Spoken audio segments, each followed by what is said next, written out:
Dan Bilzerian, he has 32 million followers. He's very influential. He has a lot of pull and he has a lot of followers. People like him for, he's a very likable person.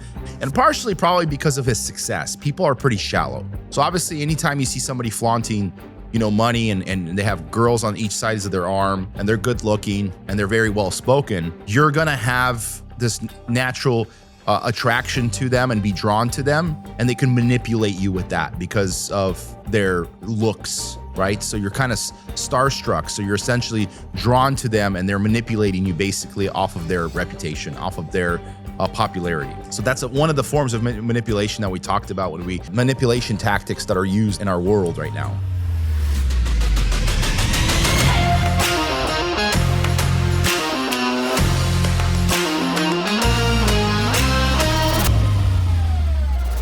What's up, guys? This is God, Grit, and Glory, and I am your host, Vito Creed. We talk about the stuff that most people stay quiet about: Jesus, business, politics, and occasionally a few conspiracy theories. No scripts, no filters, just straight up truth. So join us as we unravel and speak truth.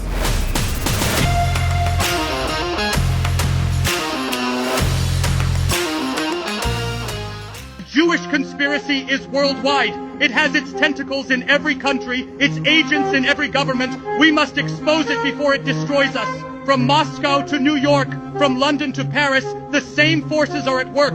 The same hidden hand directs the same schemes. There is not a government in the world that does not have its Jewish agents, not a bank that is not controlled by Jewish money, not a newspaper that is not influenced by Jewish opinion. When Jews were being marched into concentration camps, they were praying obviously to their God for protection and for help. There was no help coming. Christians have been praying to God to help this nation, to protect their family, and evil grows and multiplies each day. And the more Christians pray, the more evil the pervasiveness becomes. And the reason why is because we are not in tune with the universal God force. We're not in tune with the truth. We're in tune with what we've been told is the truth. Consequently, it's all money. It's all manipulation and exploitation coming out of Phoenicia, Canaan. It goes back to the old Sumerian, Babylonian systems of words and terms and symbols and emblems that have been used to manipulate the whole human race. Because our masters don't give a damn about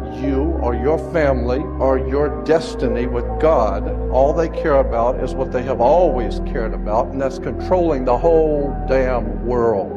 Welcome all. This is Vito Creed with God, Grit, and Glory, and we have another episode for you today. So we've kind of been all over the place for the last few weeks here with all sorts of different podcasts. We've talked about propaganda.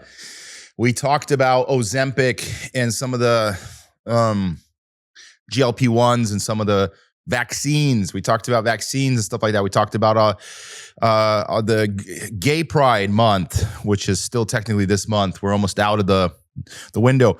One thing I do like about, the Trump administration is, obviously for people that remember a few years back, prior to Trump going into office, they had this massive, ginormous fag fest down at the White House where they hung a bunch of transgender and gay flags around the front of the White House there, and it's a sight for sore eyes, and it's pretty disgusting.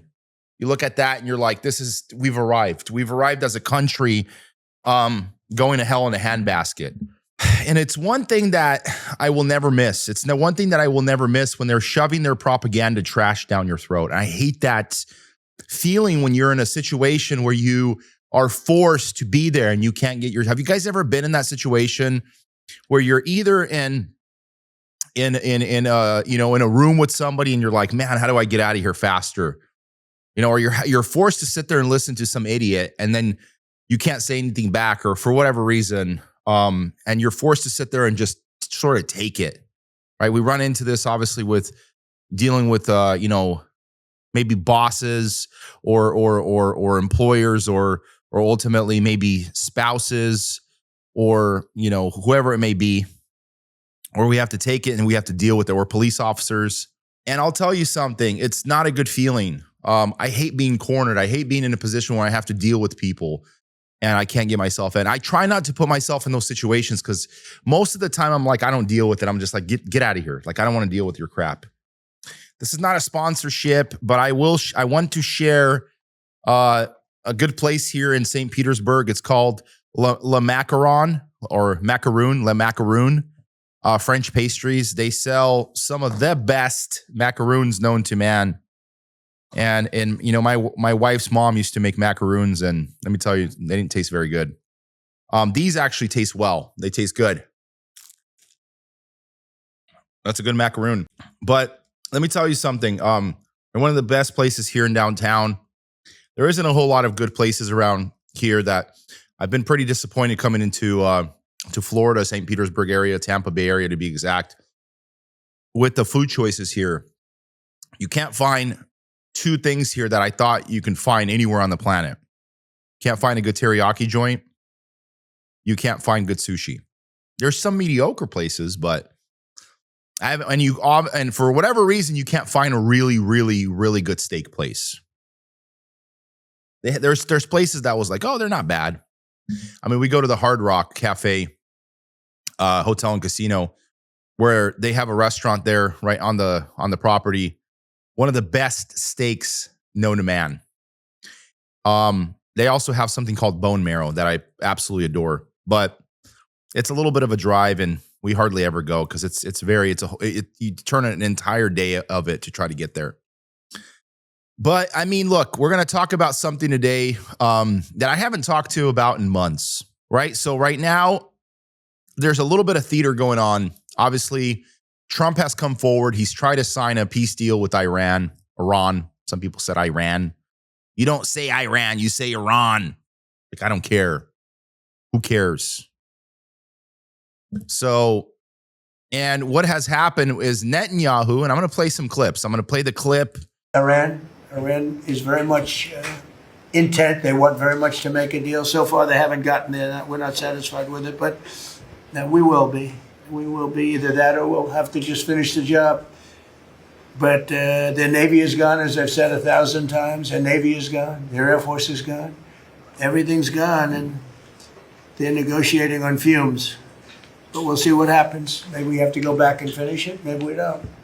Right now, I mean, you can speak to Steve Witkoff and Jared. They're doing a good job. But right now, I think it looks like they want to just make a deal. I don't think they have a choice. They're just going back to the internet because they're getting clobbered. Their economy is in free fall.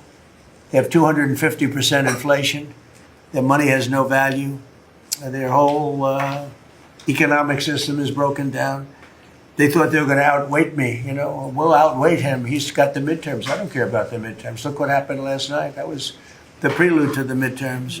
People understand it. They know that. Very simple. Iran cannot have a nuclear weapon. I'm doing that for the world. I'm not doing it just for us.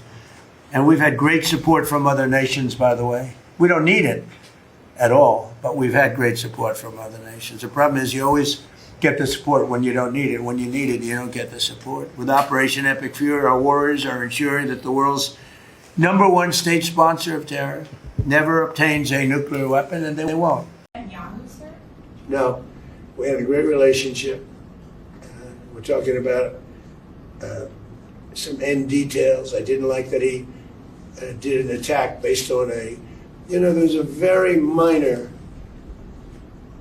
little thing with some drones that were released, and he ends up doing I saw that attack. I saw where that bomb went. Did you see what happened? That was too much. You know, you can do too much also. But we've had a very effective relationship. Without us, without the United States, there would be no Israel. Without me, there would be no Israel, because no other president was willing to do what I did. I've had a great relationship with Bibi, but now Bibi has to be more responsible with respect to Lebanon. I have a message for you, the people of Lebanon. Israel is not at war with you. We're at war with Hezbollah, that has taken your country hostage, that does Iran's bidding, that uses your territory to launch terrorist attacks against Israel.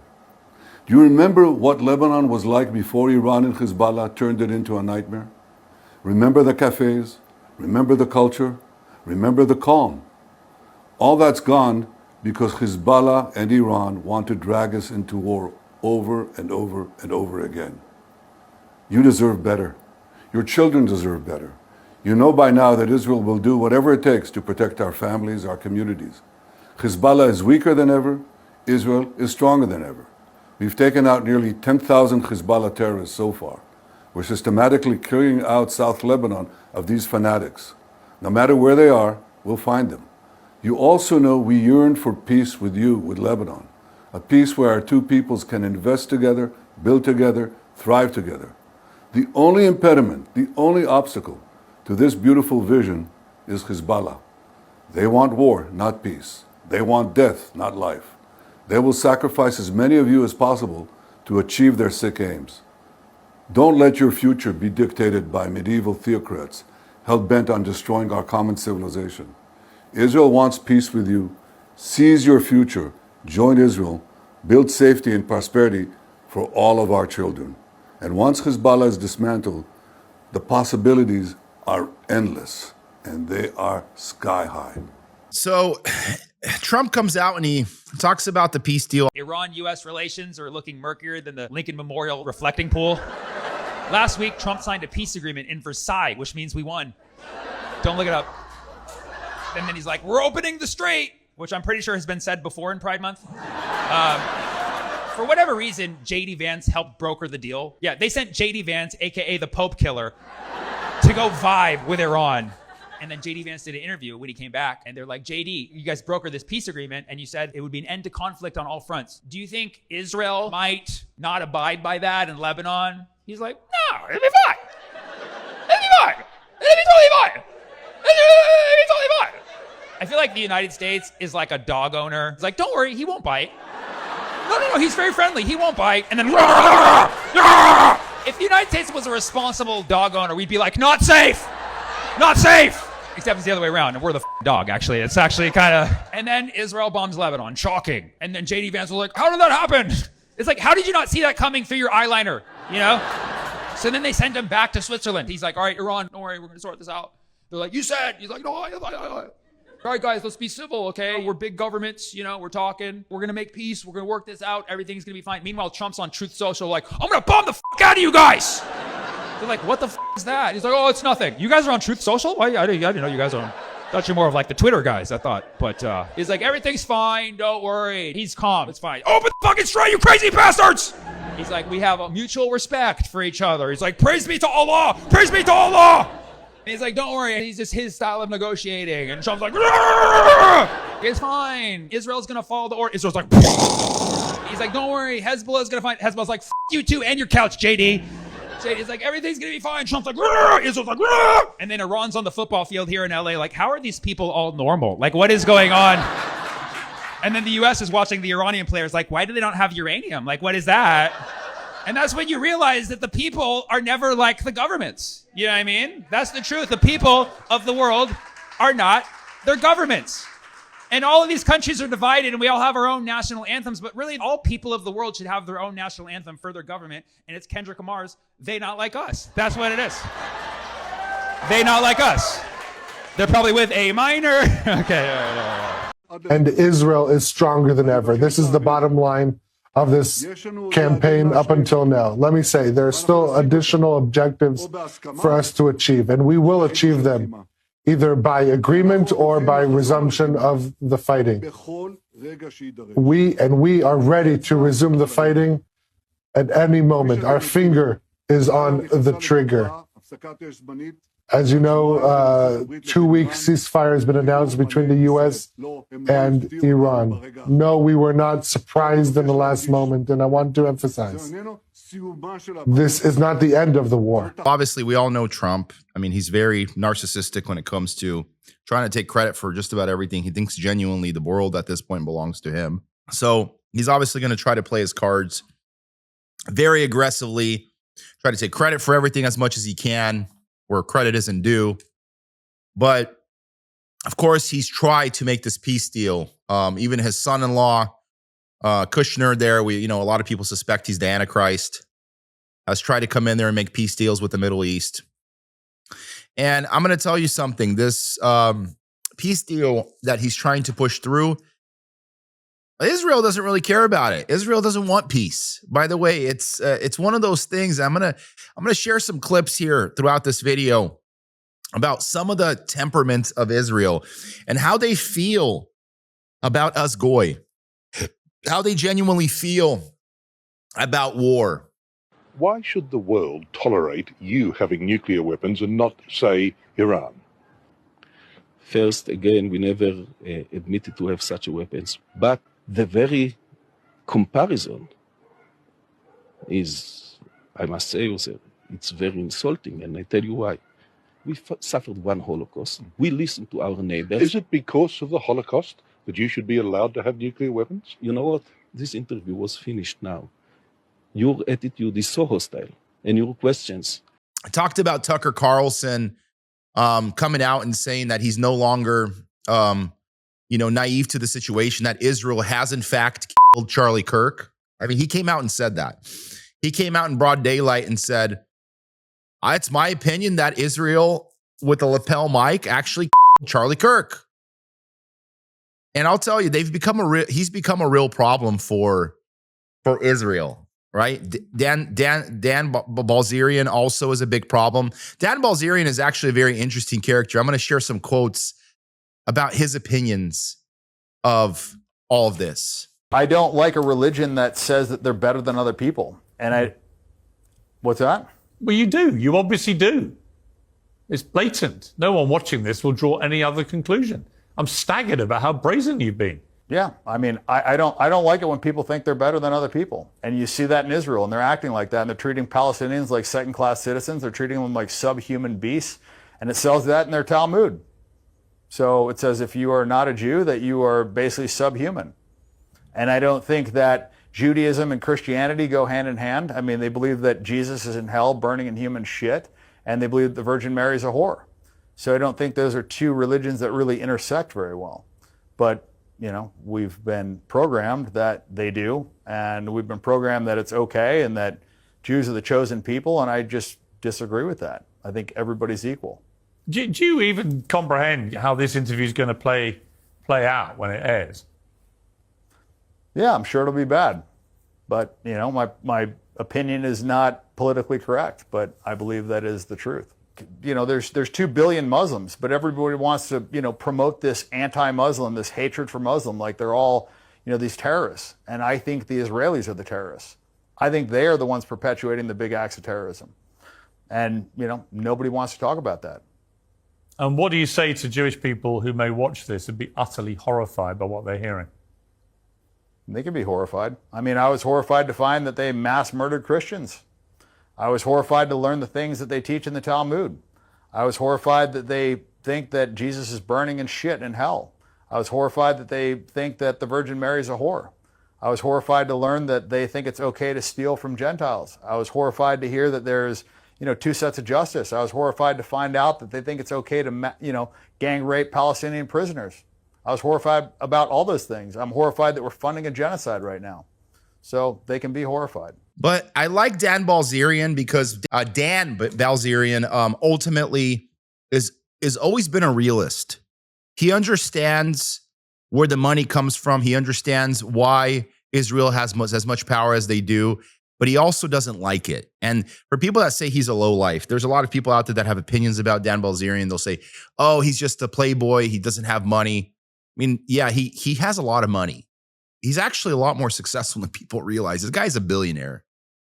He's been very successful. Nobody really knows where he got his money from, but he drives these super cars, and he has like yachts, and he's not like a showboat as much as I would say like Andrew Tate is. He doesn't go out of his way and say, look at my Bugatti and look at my, yacht that I'm building and, overseas for $400 million. And he's actually pretty, he's pretty modest about, some of the stuff. Obviously, he kind of parades some of the girlfriends around. I mean, he sleeps around like a playboy. He has a pretty notorious background of just having these, sensual relationships with people, with girls. And he has like a whole gang of girls around him. Obviously, they're just, they're slinging to him because he's a young guy. He's he's fit. He's attractive. He has a lot of money. I mean, what girl wouldn't be attracted to that has pretty much nothing to lose, right? That's kind of our shallow world that we live in. But he goes to a lot of podcasts. He goes to a lot of interviews where he kind of shares his opinions about Israel and how he's fed up with Israel and all of this. Just people say it's hateful. It's extremely hateful. I mean, I don't give a shit if Jews have all the money. I really don't care. I don't care if they run Hollywood. Like, my issue is like culpability with the people that are pushing these fucking bullshit narratives. The media is mostly Jewish, and the media is pushing this DEI. Yeah. They're pushing this trans. They're pushing they push the COVID. Right, so all I'm saying is I want you to be responsible for what you're in charge of. I don't care if it's the purple people in charge of the banks. I don't care if it's green people in charge of the fucking media. No, but dude, hear me out. I don't care who the is. I'm saying if the media is the green people and they're pushing COVID and they're pushing DEI, they're pushing transgenderism and they're pushing racism and they're pushing division and they're pushing a degradation of fiber, I'm mad at the green people, right?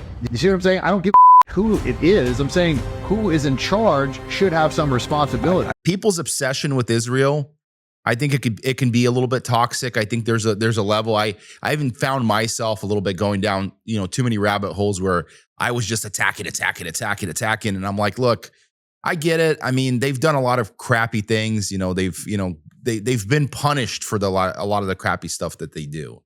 God, ultimately, we know the history of the Bible. We know that it's, God blesses Israel, God curses Israel, God blesses Israel, God curses. In other words, they're in power, they lose their power. They're in power, they lose their power. That's kind of the sequence of the entire Old Testament, right? Up until Christ comes.